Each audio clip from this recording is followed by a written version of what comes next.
Hello students, today we will do important cases of revaluation of assets and reassessment of liabilities. So I have selected some transactions in which students are finding some difficulties. Okay, so ये transactions मैंने लिखे हुए हैं left side first column for transactions, उनके general entries में क्या effects होंगे और रिवैल्यूएशन अकाउंट में क्या इफेक्ट होंगे. ओके, तो ये आज करेंगे पूरा ये ट्रांजैक्शंस, तो उसको आपको ध्यान से समझना है. ओके, तो first transaction, machine was taken by Leena partner for ₹80,000, book value is 60,000. Okay, book value जो मशीन की थी दैट मीन्स जो अकाउंट बुक में शो हो रहा था वो 60,000 का है और उसको 80,000 को में लीना ने ले लिया, यानी कि 20,000 एक्स्ट्रा में लीना पार्टनर ने मशीन को लिया हुआ है.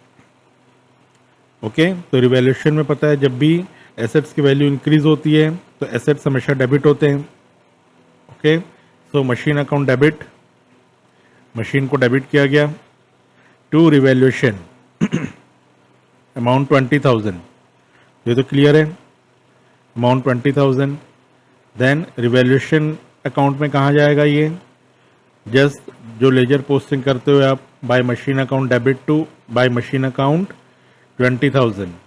ओके, अपने जर्नल किया, जर्नल से लेजर में जैसे एंट्री पास करते हो. Okay, so by machine account 20,000. Clear हो गया. रिवैल्यूएशन के क्रेडिट साइड में जो भी एसेट्स इंक्रीज होते हैं वो आते हैं. ये तो हुई इसकी फर्स्ट एंट्री. इसकी सेकेंड एंट्री क्या होगी, Leena's capital account debit to machinery account, because Leena ने मशीनरी को लिया हुआ है. ओके, और अमाउंट कितना आएगा 80,000.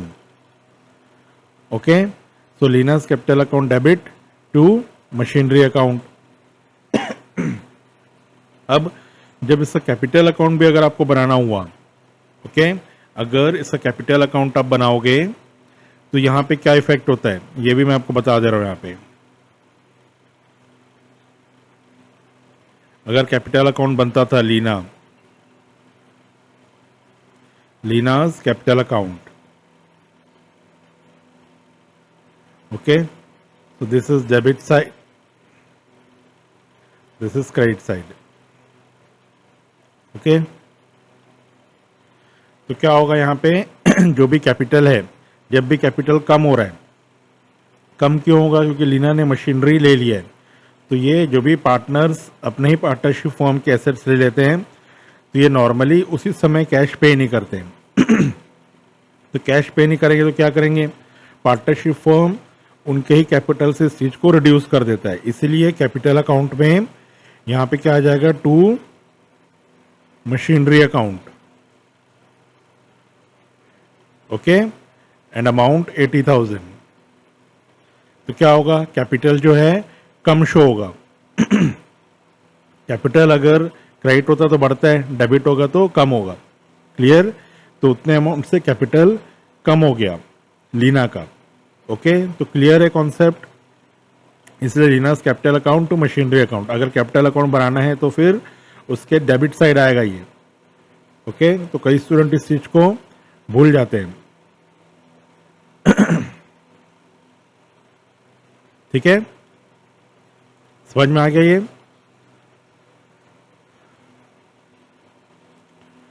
Now next transaction, 1/3 machinery is taken by Rohit for ₹30,000 and balance is revalued at 57,600 and book value 72,000 है. तो मशीन की जो वैल्यू है वो 72,000 है. क्लियर, मशीन जो है 72,000 की है.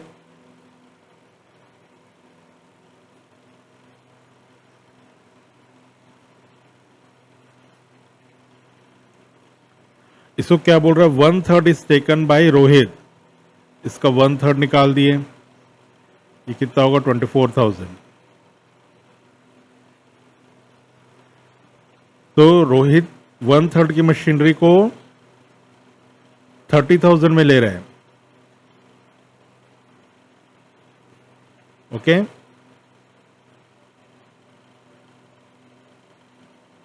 यानी कि 6,000 इंक्रीज हुआ।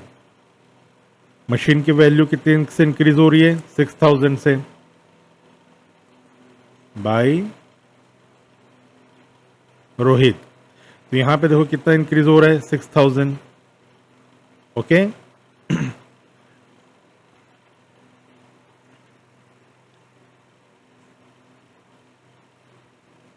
मैं यहां पे लिखता जा रहा हूं इंक्रीज इन वैल्यू। तो पहला तो कितना हुआ? 6,000 से इंक्रीज हुआ। Okay, now balance machine is revalued at 57,600। Balance machine कितना हुआ? 24,000 तो चला गया। बैलेंस कितना बचा? बैलेंस मशीन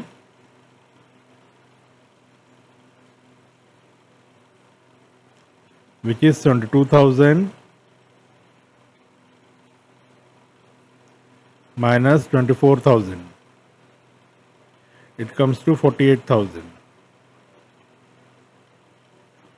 जो 48,000 की मशीन है ये कितने में ली है? 57,600 पे, यानी कितने का इंक्रीज हुआ? 9,600, यानी कि टोटल इंक्रीज 15,600।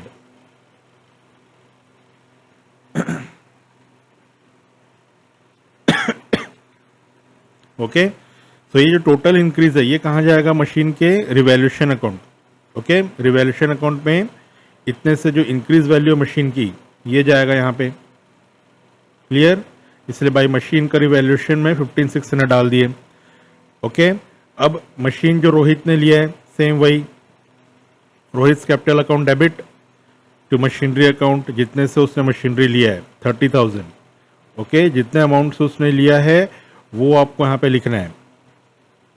तो 30,000 रोहित ने मशीनरी लिया हुआ है, और सेम ऐसे ही अगर रोहित से कैपिटल अकाउंट बनाओगे तो उसके डेबिट साइड में टू मशीनरी करके आएगा और इस 30,000 से वैल्यू वहाँ पे एंट्री होगी। ओके, क्लियर हो गया? ये समझ में आया मशीन का ये ट्रांजैक्शंस? तो दो ट्रांजैक्शंस करने हैं अगर पार्टनर लेके गया है कोई भी एसेट्स और उसकी वैल्यू भी इंक्रीज और डिक्रीज की करनी है एंट्री। क्लियर?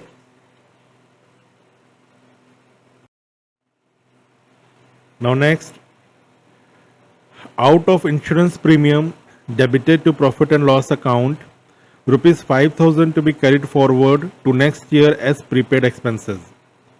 अब देखो कई स्टूडेंट्स लोगों को ये ट्रांजैक्शन समझ के ही वो घबरा जाते हैं। तो ट्रांजैक्शन को पहले अच्छे से समझना है, तब जाके आप उसकी एंट्री अच्छे से कर पाओगे। इसकी मीनिंग को पहले समझना है अच्छे से। Okay, so out of insurance premium debited to profit and loss account. Insurance premium क्या है? एक नॉर्मल एक्सपेंसेस हैं जो कि प्रॉफिट एंड लॉस अकाउंट में डेबिट किया गया है। इसमें क्या कह रहे हैं कि 5,000 to be carried forward to next year as prepaid expenses, and prepaid expenses is an assets। Okay, prepaid expenses क्या है? ये एक एसेट है। दैट मीन्स हमको एसेट क्रिएट करना है, यानी कि इंक्रीज करना है। तो जब भी एसेट इंक्रीज होगा तो क्या करना है? सिंपल उसको डेबिट कर देना है। ठीक है, इसलिए prepaid expenses account debit to revaluation and amount is 5,000। Revaluation पे क्रेडिट साइड आता है जो भी एसेट्स इंक्रीज होते हैं। ओके, तो समझ में आ गया ये? Now a debtor whose due was of ₹14,000 were written off as bad debts, paid ₹10,000 as settlement। अब डेटर्स क्या होते हैं? डेटर्स से पार्टनरशिप फर्म को कुछ अमाउंट मिलने वाला होता है। जो भी क्रेडिट ट्रांजैक्शंस किए हुए हैं पार्टनरशिप फर्म ने, तो वो जो पार्टी है वो अमाउंट पे करते हैं। तो 14,000 किसी डेटर को पे करना था, और डेटर्स क्या होते हैं? एसेट्स होते हैं।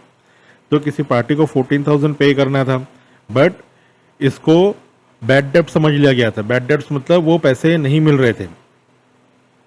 ओके, बट क्या हुआ? कुछ समय बाद जो डेटर्स हैं उन्होंने 10,000 रुपीज़ पे कर दिया, ओके, एज अ सेटलमेंट, मतलब 14,000 की जगह पूरा 10,000 उन्होंने पे कर दिया और अकाउंट क्लोज कर दिया डेटर्स का। तो ये इसका मतलब निकल के आता है 14,000 डेटर्स था, पूरे पैसे मिलने थे, बट वो as a bad debts create हो गया था।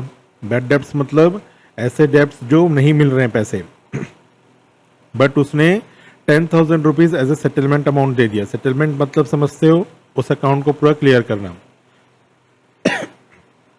तो सबसे पहले क्या करेंगे, इसका कैश मिलने की एंट्री करेंगे, इसको सीक्वेंस वाइज समझो इसको।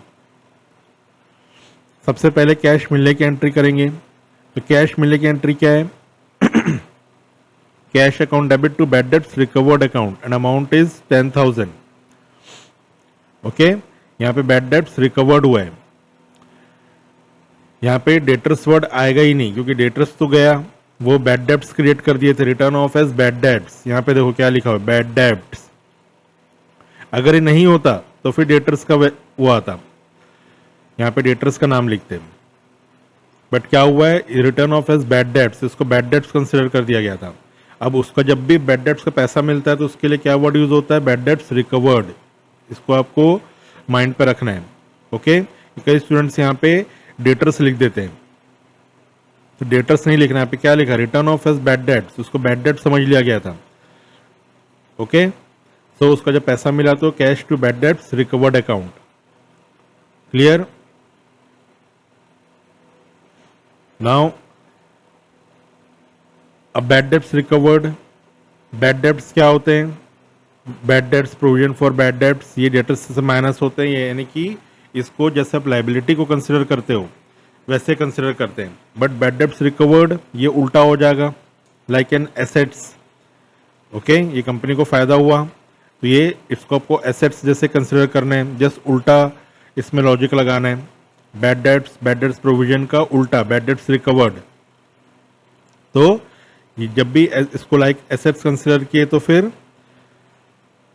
जब भी इसकी वैल्यू इंक्रीज हुई, ओके, 10,000 का एक वैल्यू क्रिएट हो गया, so bad debts recovered account debit to revaluation account, okay, and amount 10,000 और रिवैल्यूएशन के क्रेडिट में गया, okay, by bad debts recovered 10,000, clear, समझ में आ गया ये। Now debtors balance was showing 4,05,000, out of which rupees 5,000 have been irrecoverable. irrecoverable मतलब वो पैसे डूब ही गए, ओके। तो हर मीनिंग को आपको अच्छे समझना है। Then provision for doubtful debts to be created at 10%, okay. So debtors is an asset, ठीक है। तो डेटर्स की वैल्यू कितनी थी, 4,05,000।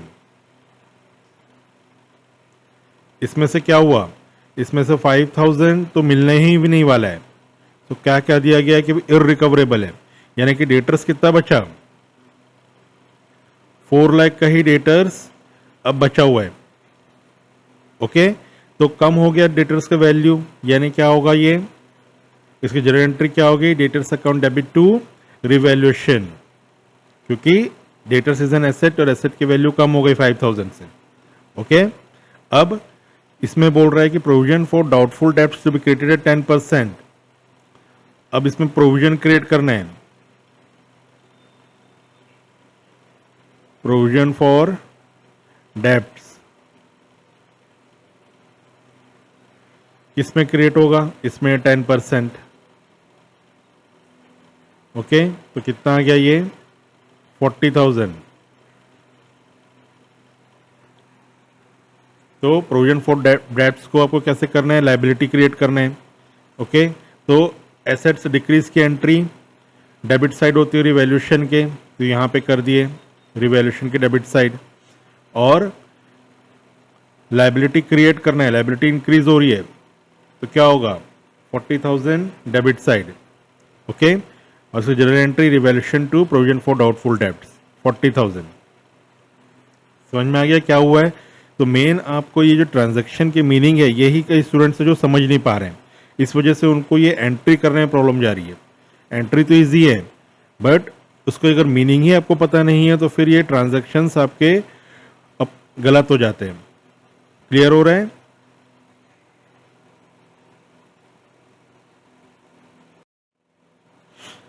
Now next, investment book balance was rupees 40,000. Half of the investment were taken by A and B partners in the ratio of 3:2. Balance investment were valued at 25,000. अब देखो यहाँ पे क्या हो रहा है, जब भी है आप वर्किंग नोट्स में अच्छे से लिखते हो, जब भी ऐसे बड़े ट्रांजैक्शंस होते हैं आप उसको वर्किंग नोट्स में लिख लो, जैसे कोई पजल सॉल्व करते हो वैसे आपको करना है इसको। 40,000 के इन्वेस्टमेंट्स थे, ओके, इसका हाफ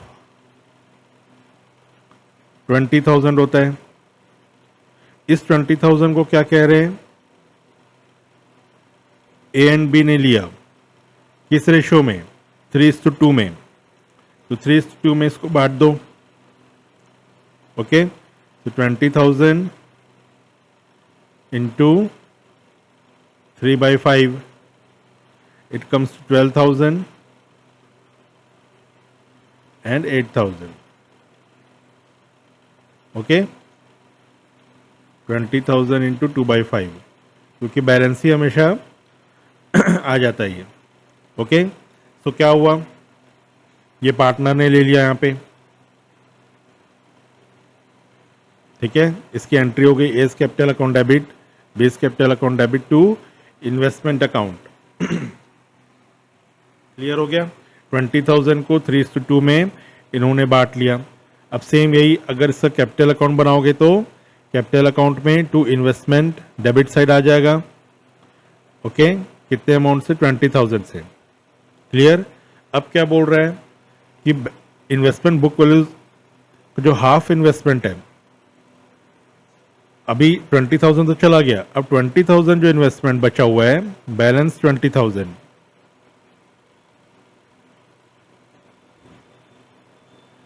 इसकी जो वैल्यू है 25,000 रिवैल्यू की गई है, यानी क्या हुआ, इंक्रीज ऑफ 5,000, ओके। तो ये क्या होगा, जब भी एसेट्स इंक्रीज होता है तो डेबिट साइड, तो investment account debit to revaluation amount is 5,000, तो रिवैल्यूएशन अकाउंट में बाय इन्वेस्टमेंट आ गया 5,000, ओके। क्लियर हो गया ये, ठीक है। तो इसलिए आपको हर एक वर्किंग नोट्स में अच्छे से इलेबोरेट करके लिखना है हर चीज़ों को, तो आपको दिमाग में अच्छे से बैठेगा ये। Now next, N electricity bill of ₹5,000 was not accounted. अब इलेक्ट्रिसिटी बिल क्या है, एक एक्सपेंस है, उस एक्सपेंस का रिकॉर्ड ही नहीं किया गया, यानी कि आउटस्टैंडिंग हो गया वो, ओके। और आउटस्टैंडिंग एक्सपेंसेस एंड लाइबिलिटी, तो लाइबिलिटी हमें क्रिएट करनी है, इंक्रीज करनी है, ओके। तो क्या होगा, रिवैल्यूएशन में कहाँ जाता है वो, डेबिट साइड, और जर्नल एंट्री क्या होती है, revaluation account debit to outstanding electric expense account 5,000। Unaccounted मतलब उसका रिकॉर्ड नहीं किया गया है, तो आपको बस ये समझना है कि वो एसेट है या लाइबिलिटी है। अगर ये अपने ये समझ नहीं पाए तो आपको फिर ये एंट्रीज आपकी अपोजिट हो जाएगी, गलत हो जाएगी, ठीक है। तो इलेक्ट्रिसिटी बिल एक्सपेंस है, पे नहीं किया गया, यानी क्या हो गया, आउटस्टैंडिंग हो गया। क्लियर। और outstanding expenses and liability. Next, there being a claim for damages, liability to the extent of ₹4,000 of ₹8,000 will be created। अब एक क्लेम जनरेट हुआ है, उसके लिए लाइबिलिटी क्रिएट करना है, तो ये तो नाम से समझ में आ रहा है लाइबिलिटी क्रिएट करना है। So revaluation account debit to claim for damages, liability for claim now recorded, okay. तो नरेशन भी आपको प्रॉपरली लिखने हैं। So revaluation account debit to claim for damages because liability create किया गया है, अमाउंट 8,000, ओके। और डेबिट साइड आता है रिवैल्यूएशन के, जब भी लाइबिलिटी इंक्रीज होती है तो डेबिट साइड आई। Now next, an unaccounted commission receivable of ₹1,400 to be accounted. अब कमीशन रिसीवेबल ये क्या होते हैं, ये एसेट्स होते हैं। Commission receivable, this is an asset, तो इसको अब रिकॉर्ड करना है हमें, ओके, पहले रिकॉर्ड नहीं किया गया था, अनअकाउंटेड था, उसको टू बी अकाउंटेड करना है, यानी कि अब इसकी रिकॉर्डिंग करनी है, यानी कि इसको अब ये कमीशन जो है हमें अकाउंट बुक में शो होना है। तो फिर जब भी एसेट्स क्रिएट होगा तो डेबिट होगा, commission receivable account debit to revaluation account and amount is 1400, revaluation के क्रेडिट साइड चला गया बाय कमीशन रिसीवेबल अकाउंट 1400। समझ में आ गया ये पूरा अच्छे से? तो अनअकाउंटेड और अकाउंटेड इसका मतलब समझ जाओ। ओके, और इसके लिए नरेशन क्या लिखेंगे? Commission receivable now recorded. Clear?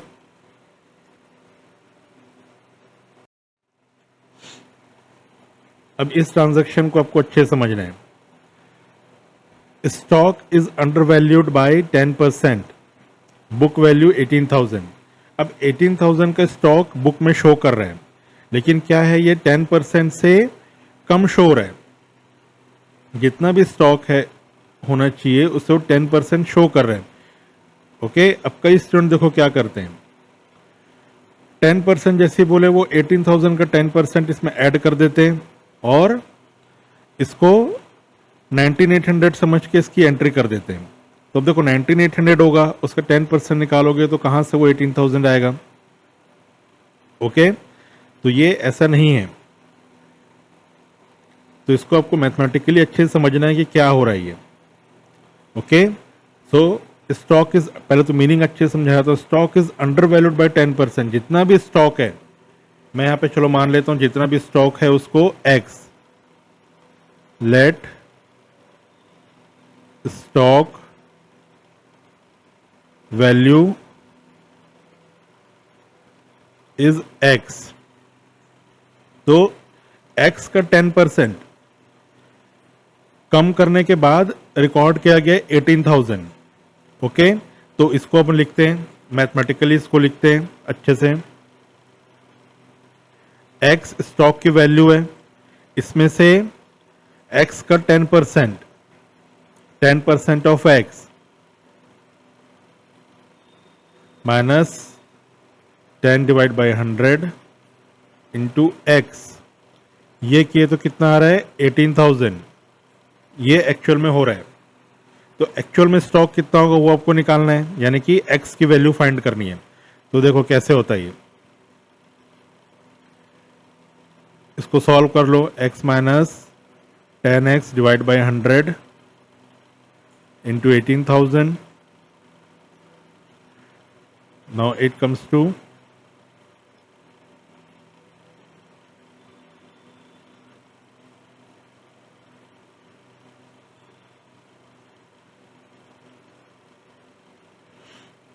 'तो ये कितना हो गया?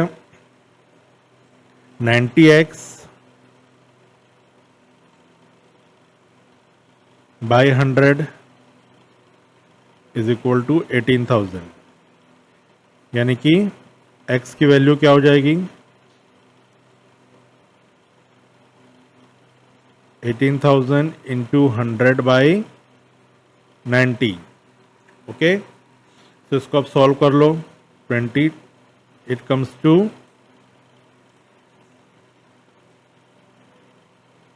20,000।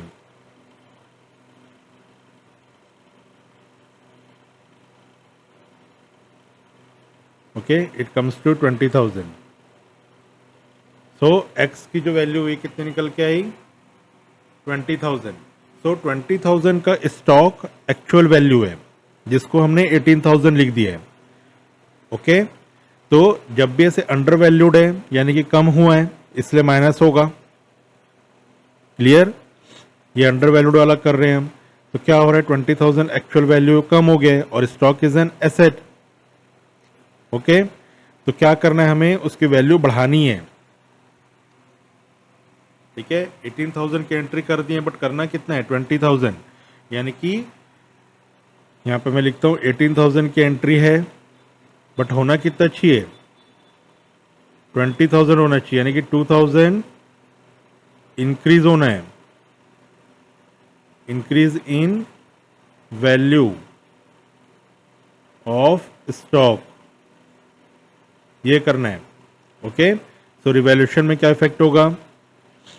बाय स्टॉक 2000 से उसकी एंट्री किए, इंक्रीज़ की, और सेम जर्नल एंट्री डेबिट करेंगे स्टॉक को, बिकॉज स्टॉक इंक्रीज हो रहा है और एसेट है, तो stock account debit to revaluation account and amount is 20,000। आगे समझ में? अब इसका जस्ट उल्टा करना है जब ओवर वैल्यू हो जाता है। ओके, जब ओवर वैल्यू हुआ तो इसको जस्ट उल्टा करना है।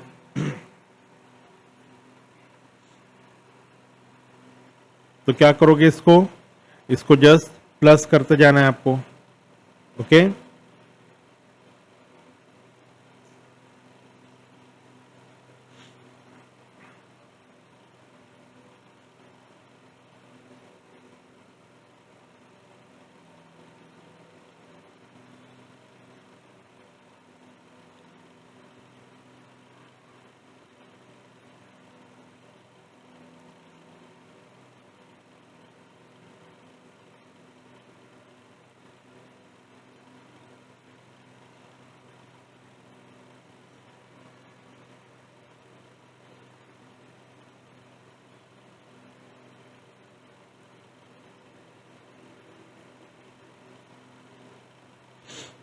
तो इसमें भी स्टॉक की वैल्यू को x मान लिए। अब क्या हो रहा है, stock is over valued bye 10%। तो इसका मतलब क्या निकल के आता है कि ये जो स्टॉक है ये 10% इंक्रीज होकर लिख दिया गया है। पहले क्या था, डिक्रीज होकर लिखा गया था, अब यहाँ पे स्टॉक 10% इंक्रीज करके लिख दिया गया है। तो स्टॉक कितना होगा ये पता नहीं है, आपको डायरेक्टली इसमें से 10% नहीं निकाल देना है। यहीं पे स्टूडेंट मिस्टेक करते हैं, वो क्या करते हैं 22,000 का 10% निकाल देते हैं। अब करके देखना है, आपका आंसर पर रॉन्ग आएगा। ओके, तो वो लॉजिक नहीं है। तो स्टॉक कितना है, जो भी है स्टॉक उसको मान लिया हमने x। अब x में क्या हुआ है, 10% इंक्रीज होके आया है। ओके, x में 10% इंक्रीज होके कितना लिख दिया गया है, 22,000। अब इसको सॉल्व करना है आपको, ये सब प्लस होते जाएंगे। आपको जो भी यहाँ पे लॉजिक है, इसके लॉजिक का आपको, उस लॉजिक से आपको ये मैथमेटिकली फॉर्मूला क्रिएट करना है। ओके, अब इसको सॉल्व करोगे तो कितना हो जाएगा, 110x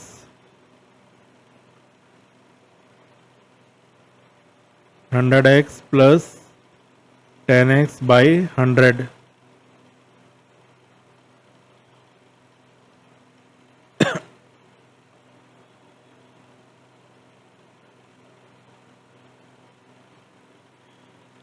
ओके, तो x की वैल्यू क्या हो जाएगी,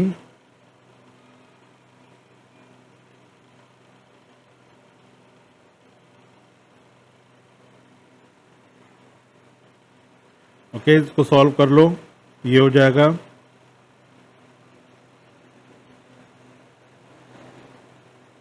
ये भी 20,000 ही आएगा। ओके,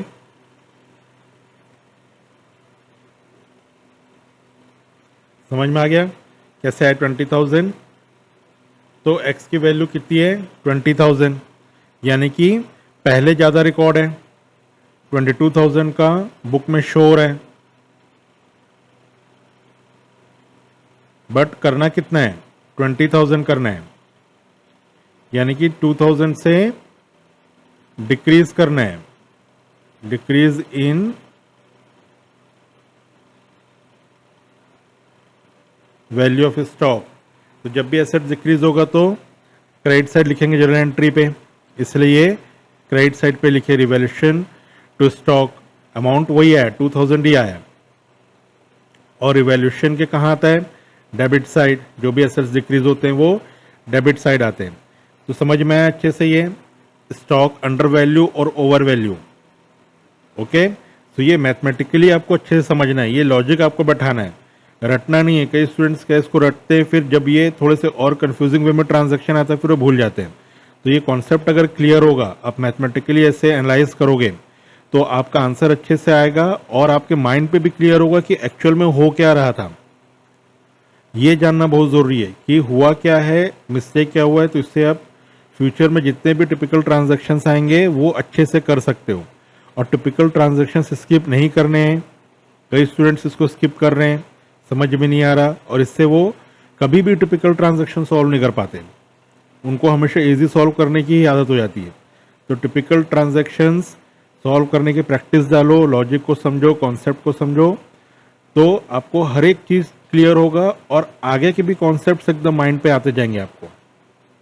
ओके, तो क्लियर हो गया पूरा ये, तो उसको अच्छे से प्रैक्टिस करो, अच्छे से समझो। क्लियर?